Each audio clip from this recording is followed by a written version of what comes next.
Welcome to Empowered by AI, the podcast for women entrepreneurs ready to harness AI to take their businesses to the next level. I'm your host, Michelle Muncie Silva, founder of Innovative AI Studios. You may have left corporate life to start this entrepreneurial journey, but you don't have to go it alone.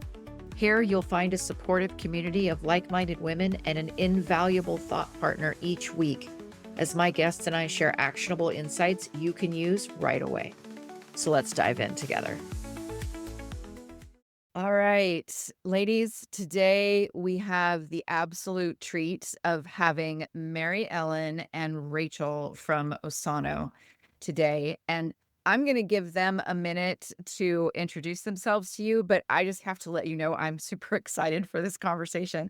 This is such a fantastic organization, and we couldn't have two better representatives with us today. So, Rachael, I'm going to let you just kick it off here. Tell us a little bit about you and about Osano. Sure. Thank you so much. Excited to be here. So I'm Rachel Ormiston and I'm the Chief Privacy and Trust Officer at Osano. And Osano is a privacy platform that is designed to help companies to do the right thing with data. We offer tooling that helps companies to manage their privacy responsibilities like subject rights access requests and privacy cookie notifications and making sure that we are helping companies to simplify their compliance journey. And then, Mary, I'll hand it over to you to add anything else I've missed. I was going to add some fun facts about myself, so we may need to come back to you for some fun facts. But hi, second everything Rachel said. Lovely to be here. Very excited. Thank you for having us. My name is Merry Ellen Austin. I am the marketing manager for events and community here at Osano. I am based in Columbus, Ohio. I am a former recreational therapist turned get to plan all the cool things our company does. And in my free time, I like to be outside with my dog. I like to read and talk about books with Rachel. I like to attend themed events and nerd out about miscellaneous topics and learning. I love it. Rachael, what about you? What are your fun facts? Oh, that's a hard question. I also love reading and love dogs. And I think, Mary, like our text threads are a little bit crazy with some of the things that we talk about. We love chatting about books and movies. For me, well, I live in Portland, Oregon. I moved here last year. And one of the things I love about Portland is the rain because I do love the rain. And I think that's like a weird fun fact about me. No, I love it. I was literally just in Portland. Oh my God, I wish I knew. Next time, 100%. You have one or two coffee shops around you. Yeah, just one or two. Yeah, I think hopefully it's a big deal here. Rachel's constantly sending me pictures of things around Portland to try and convince me to move there. And I've never been there and I'm already sold. Like, I'm ready. I got to tell you, we could digress about that area of Oregon for an hour, just that alone, because it was freaking gorgeous. It really gorgeous. Glad you had a good time you're here because sometimes people are like Pacific Northwest. Does it rain all the time? And I'm like, it's beautiful and sunny right now. Just come for the Wow. It's great. Yeah, it is. All right. All right. I'm going to get to it. I promise. I promise, listeners, I will. We could geek out about Portland in another episode. But really, I want to talk to you all because I think you are such a great avenue for us as women to learn about this really important topic of privacy and AI policy. And as two women working in the heart of it, you're just in the thick of it. I'm really interested in specifically for women and their protection and their privacy. What does empowerment in this space mean to you? And has that maybe evolved for you over your careers? Yeah, sure. I can go first, but I think for me, when I started in my career, I remember feeling very intimidated by many of the people I worked with, particularly in tech, where I found that a lot of the people I was working with were highly technical. It was very male dominated. And for me, like being empowered was really being able to get to a conversation about being able to do something or say something and being given permission. And I think as my career has evolved, and particularly in the privacy and AI space, I think a lot of empowerment for me has really been about how to say no, how to push back. Because in the field we're in, just because you can do something doesn't mean to say that you should do that. And so I think there's been a lot of empowerment going in my mind for how to push back thoughtfully, how to address the business, but also set those guardrails that help people feel that they're safe when they're using your products and services and how they trust you. I plus one to all of that, but also I have some extra thoughts. I think when it comes to AI and data privacy specifically, when we think about empowerment and what that means for women, it's really having a say in building the tech for the future, not just like shaping the policy, but also having a hand in the actual tech itself, in like the systems, the build, the privacy by design from the beginning. All of that boils down to being seen, heard, and celebrated and recognized behind the scenes, like from all of that, when historically we've been either ignored or minimized. And how that's changed for me is, I think, early career, similar to Rachel, being intimidated, you were just focused on like proving that you deserve to be there. Whereas now I feel like I've shifted that in focusing on creating impacts. I'm here. There's nothing you can do about it. So now I'm just going to make the best of it and figure out how I can help like the next round do the same thing.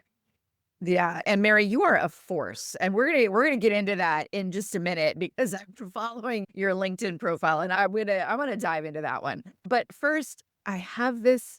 This is in my head because I literally just gave this presentation a few days ago to a room full of women that were very underserved in their communities, and we were doing a foundational AI experience, and you all are so focused on clarity and accessibility, and you very intentionally make privacy not only feel understandable, but accessible.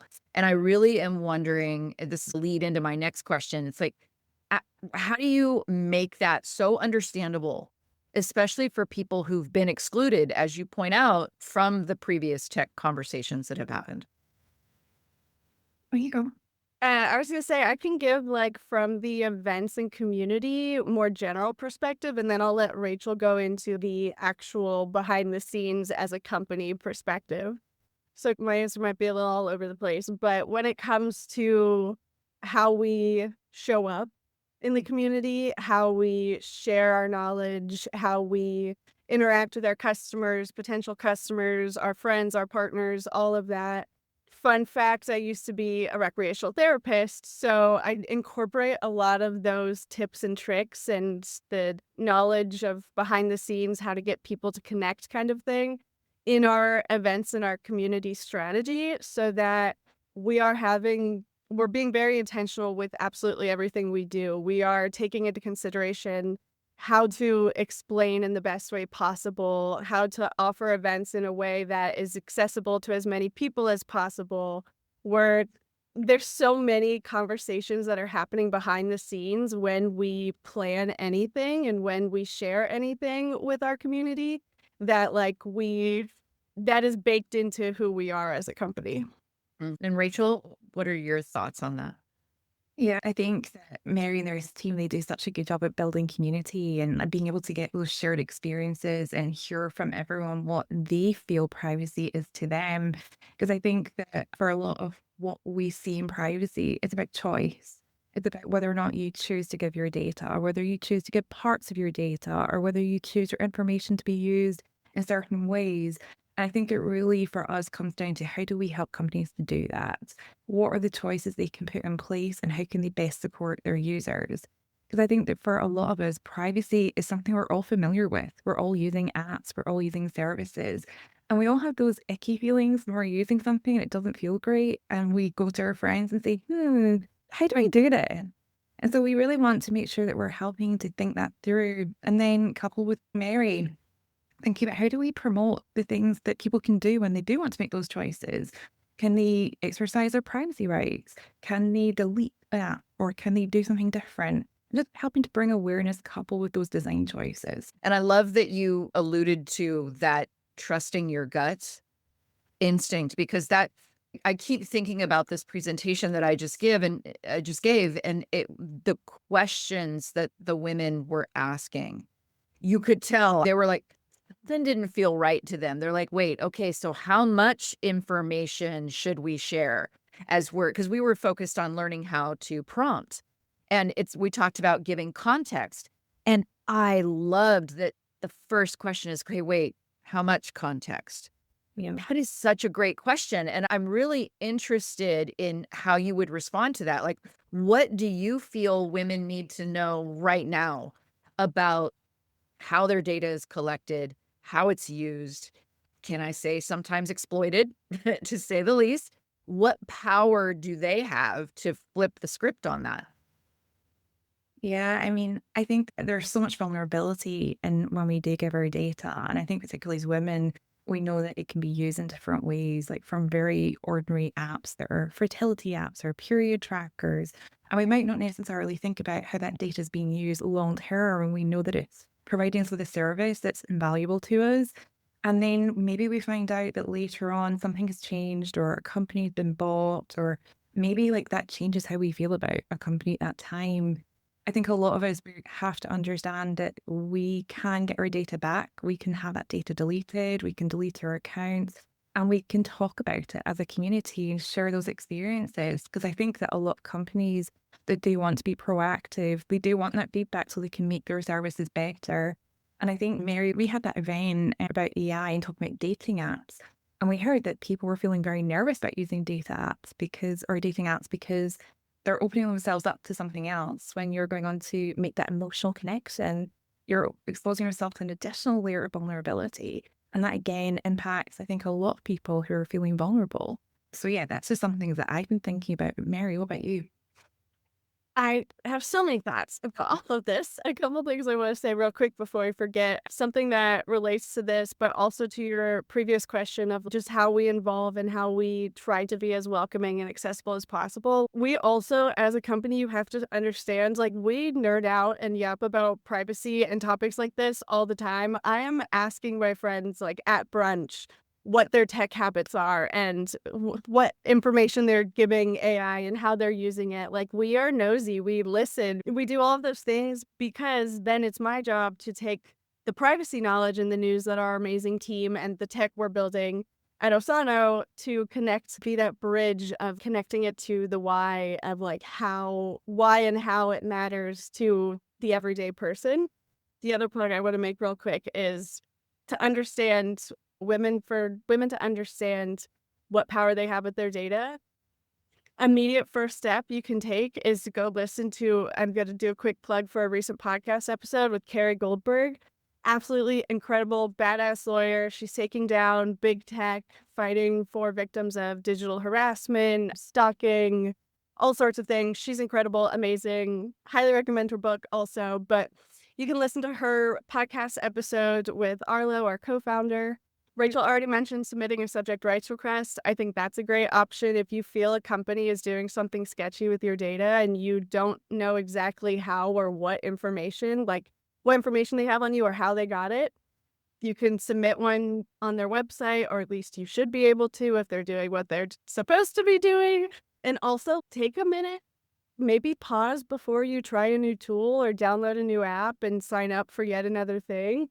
Read through their privacy policy, maybe check out what data they're collecting, how they're using it, who it's going to. Like, ever since working at Osano, I have found myself doing those things in the wild, like just on my off time, not during work hours, checking out how different companies, what they're doing with my data. That's a great habit to start having to take control and power over your data.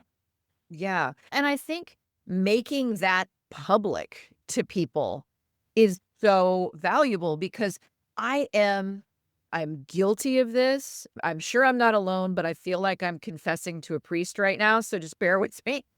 Now my hand's up because of the AI tool. But will agree to terms and policies and just click the box. I'm not reading that. I'm busy. Give me what I'm signing up for. That is exactly what they're expecting everyone to do. And we want to help communicate to people. You don't have to do that. You have control over what you share. We can hold companies accountable. We can tell them that they have to tell us what they're doing with their data. Like, we have the ability to do that. Yeah. And there's so many great consumer reports out there as well that are really focusing on privacy in a way that just didn't exist even 5 years ago. Because we know that consumers are really thinking about their privacy. So if you're wanting to use a dating app or some kind of service, you can take a look and see if there's consumer reports out there that tell you which has a higher privacy score. And I think that's something that I found very useful in my own personal life. I think others have certainly found that useful as well. And I hope that as we see privacy continue to evolve, we see more of that kind of like advocacy and consumer focus as well. I Yes. love that. I saw a new dating app. I don't know if it is actually a real thing or if it's just an idea, but based on someone's browsing history, it uses AI to matchmake. But just the privacy implications of that just terrifies me. Also, I don't know if I want to be matched with someone based on my browsing history. Oh, that's got some interesting implications. So it's like just becoming practicing, like, building that privacy muscle by just thinking Yeah. through like, when you come across something like that, maybe just pause for a second and be like, Yeah. Yeah. 100%. Oh my God. And you guys are giving me some amazing ideas too, because of the just thinking of how can you capitalize on AI to increase your awareness. Let's say you brought up look for consumer reports on particular privacy issues. Download that report, dump it into Notebook LM, and ask it questions or let it create the podcast for you so you can get that in an accessible way. That okay. Absolutely. That's a new lesson for me. I got to film that one. I think it's correct me if I'm wrong, but I think it's accurate to say that we are very much use AI to empower, not replace. Like, there are ways to use AI in your everyday life, in your work, in your personal life to enhance your life while doing it in a way that still maintains your privacy. It is possible to have both things at once. And now is really the time to be thinking about that, as a lot of these tools are starting to be built and AI is starting to really boom. This is the time to think about privacy. Yeah, yeah. And right now, listener, you're tuning in. Mary Ellen and Rachel are absolutely advocates for not only businesses and awareness, but also for women specifically. So I want to take a minute to address each one of you individually. And we'll start off with Mary Ellen. Your style on LinkedIn is fun. It is human. You are showing personality in a space that is not necessarily known for that. And so I think it is so interesting to see how you're presenting this, and I'm wondering, why do you think it is so important to bring your full self to the table like that? And how do you think it changes who feels invited to the conversation? Yeah, my answer is going to take us down a little bit of a rabbit hole for a moment. And I also will say my parents' response to your question would be that this is not a surprise whatsoever. Have a lot of childhood lore, but long story short, grew up as the youngest of 10 in a very unique environment. I had to fight to be seen and heard as the youngest of 10. So I have always been someone who's very bold and outspoken about what they believe and very strongly follow my gut and my intuition about what I believe is right and what I should do next. But in addition to that, the professional aspect of that and how it developed, I've mentioned before that I was a recreational therapist. So I worked for inpatient psych hospitals, children through geriatric psych population. I was in a couple of states, a couple of hospitals, and most recently the director of the rec therapy program for a hospital here in Columbus. So that plus the childhood lore plus all other random professional experiences taught me a lot about people and different kinds of people. And I've had a lot of moments of like very vulnerable patients sharing the worst things that have ever happened to them, the best things that have ever happened to them, facilitating group therapy that was absolutely awful and ended in complete disasters, and also facilitating group therapy where like you can feel the healing and the emotion in the room. Everything went perfectly, everyone was in flow. All of those experiences have taught me how to incorporate that into a B2B world, which is so funny to think about, of like bringing therapy to the people who would never go to therapy. That has really taught me like we're all weird and we're all making it up, and it's okay at the end of the day. Like we're all just tippy tapping on the computer. So if I can show my weird first and show like, hey, you can be who you want to be, when we like start to bring that full person who we are and show that true person, that's when we'll actually truly connect with people. That's when we'll find the right businesses, the right partners, the right jobs, the right everything to work on together. So that's really how I tried to live my life. And I think by doing that, it helps other people feel more welcome and more empowered to do the same thing, thus opening the door for more people to join the room where decisions are being made of let's break down those barriers. At the end of the day, we're all people trying to figure it out. Very So, much so. very long-winded answer. No, mischief managed. That makes sense to me. Now that I know the story, I got you. Yeah. And Rachel, I want to hand this over to you for a minute because your work in global policy puts you at the center of shaping how data laws are impacting people. I know Mary talked to this is human first. And so I'm wondering, what are you seeing globally that's giving you hope right now about the future of privacy rights for women and underrepresented groups? Yeah, absolutely. And firstly, just to like really give Mary a shout out because we love working with Mary. She does bring so much authenticity and human approaches to the work that we do. And I think that honestly, this is partly why I think the work that we're doing is just so valuable. We can really help see how privacy has evolved from just this regulatory topic that the boring people in the back room used to think about, to something that people talk about over dinner. We talk about it over our coffee chats. Other people are talking about it as well. And I think that what really gives me a lot of hope for the future is that we are having these conversations because this topic matters to each of us. Regardless of what your perceptions about privacy are, we all have something that we hold private and really value that privacy on. It could be our health information, it could be our salary information, it could be the information we put into our browser history and hope it doesn't become a dating app later on.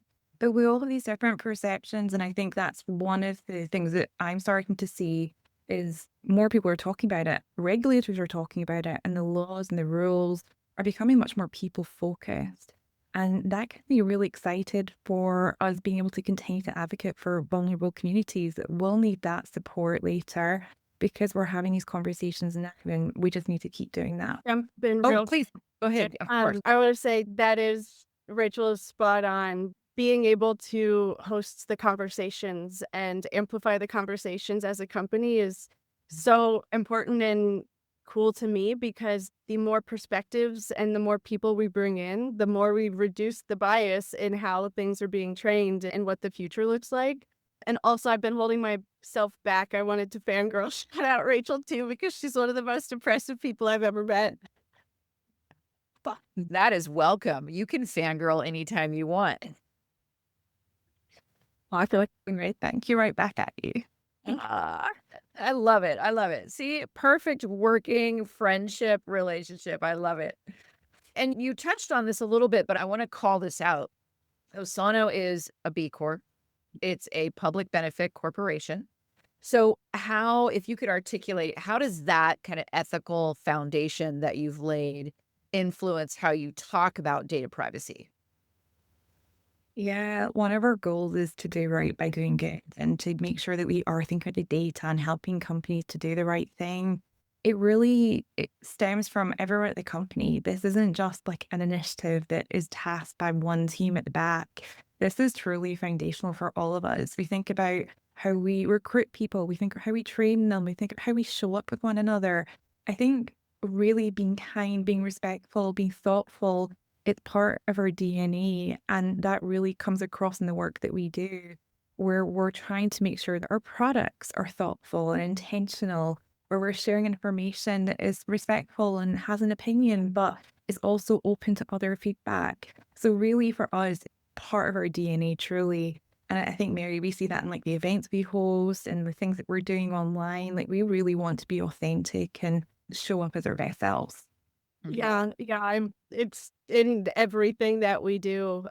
That's a constant piece of feedback that we get in interactions at events or with our community is people enjoy how real we feel. And it's because you see me being weird on LinkedIn. I'm the same way in person. Spoiler alert.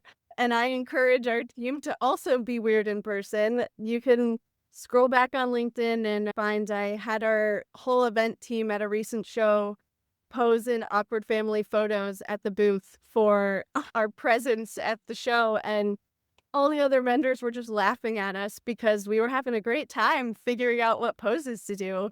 All of that translates into anybody who comes across an Osanian feeling welcome, feeling like they can understand privacy, they can figure it out, and that we can help them and we can also have fun while doing all of that. And of course, everything I mentioned earlier, making sure our events are accessible, making sure we're sharing timely, relevant, unbiased information, working with responsible partners, being sustainable with our swag, all of those things of like, truly at the end of the day, are we doing the right thing, both in our own individual jobs, but also as a company? Yeah. Okay, now I have a goal I want us to, at the end of this episode, do awkward family photo pose. We're chatting. Yes. So, Pose it out that way. facts for you. Rachel and I are currently on a plan for world domination, and we frequently have wild ideas and fancy Friday brainstorming, and things like this are exactly what we brainstorm. Making awkward family photos a thing. Yeah. Okay, it's officially a thing. We'll wrap up the episode with that moment. I claim this. That's perfect. Love it. 1 minute. All right, now I want to bring us down from the fun high for a second, because I would be remiss if I did not call out the fact that right now I would say the broligarchy is clamoring, and it because I'm old. Like, I remember the Cold War. I lived through that. I graduated high school, the wall fell, right? That was my environment. And this feels like we are entering an AI arms race, to be quite honest with you. So I'm wondering, from where you sit, what's the biggest privacy red flag that you think a lot of women aren't seeing but need to? I have an opinion that I'll let Rachel give, probably a more educated opinion. My opinion, major red flag is blindly giving any and all information to any and all AI tool you come across just because it sounds cool once, and then maybe the onboarding includes all of your menstrual history, your birth chart, your whatever, because you think it's going to be this awesome tool that's going to magically transform your life. Let's maybe slow down for a second before we just give everything to anyone.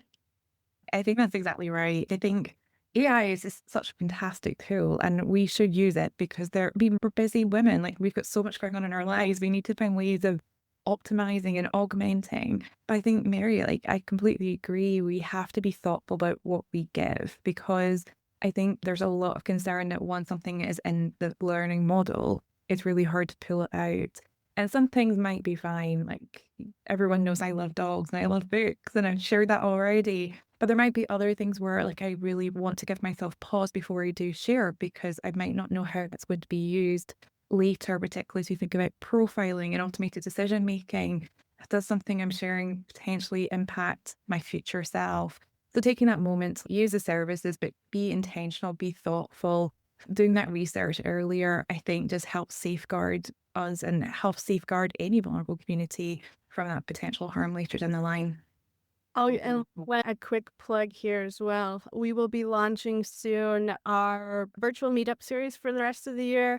once a month, free to attend. The series will be working with one of our partners, Women in Security and Privacy, to host an AI IRL series, with each month focusing on a different use case or topic around AI. 1 month, I'm not sure when this episode will air, but 1 month will be on personal use in AI, one will be on using AI at work, one on using AI in marketing, et cetera, et cetera. Highly recommend. We'll be sharing some more examples of AI use in each of those areas, but also some actual tips and like tactical strategies on how to still use AI to empower you, but while maintaining your privacy.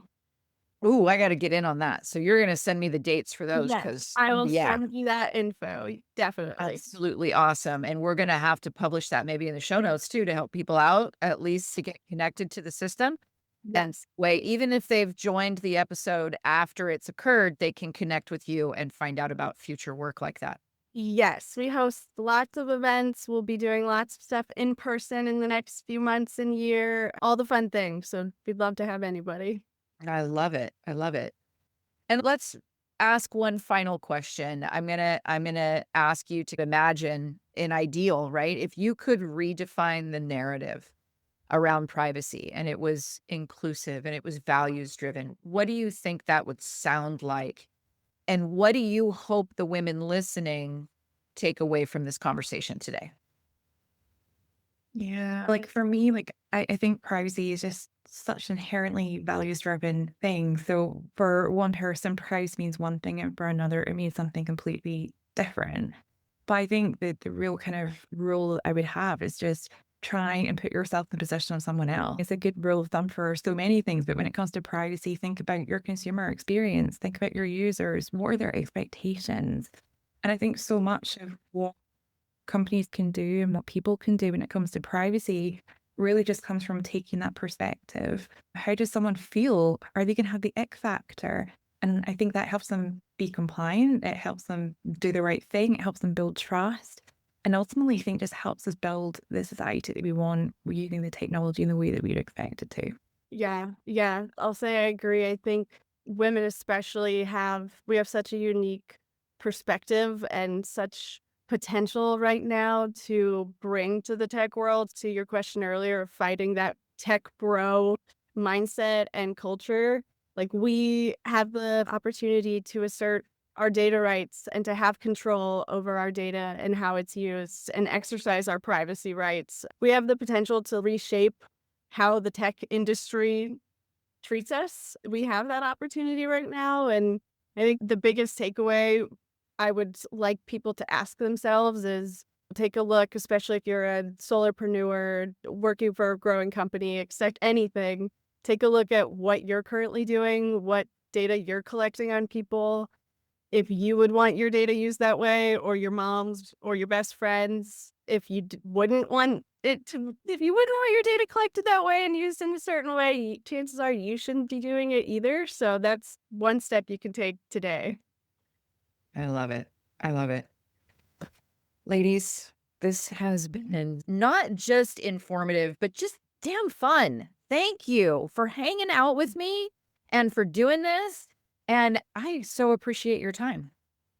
Absolutely. This has been so fun. I feel like we are just getting started. We could talk for hours. Michelle, you're amazing. We were so impressed with you. I'm so excited to see everything with She Leads AI Academy and to do more with you and learn from you. So thank you. Plus one on that. Thank you so much for having it. This has been, as Mary said, like I feel like we are just getting started. Like we could chat for hours on this. So thank you for giving us a chance to talk about all these things, and yeah, just amazing all the work that you're doing. So wonderful.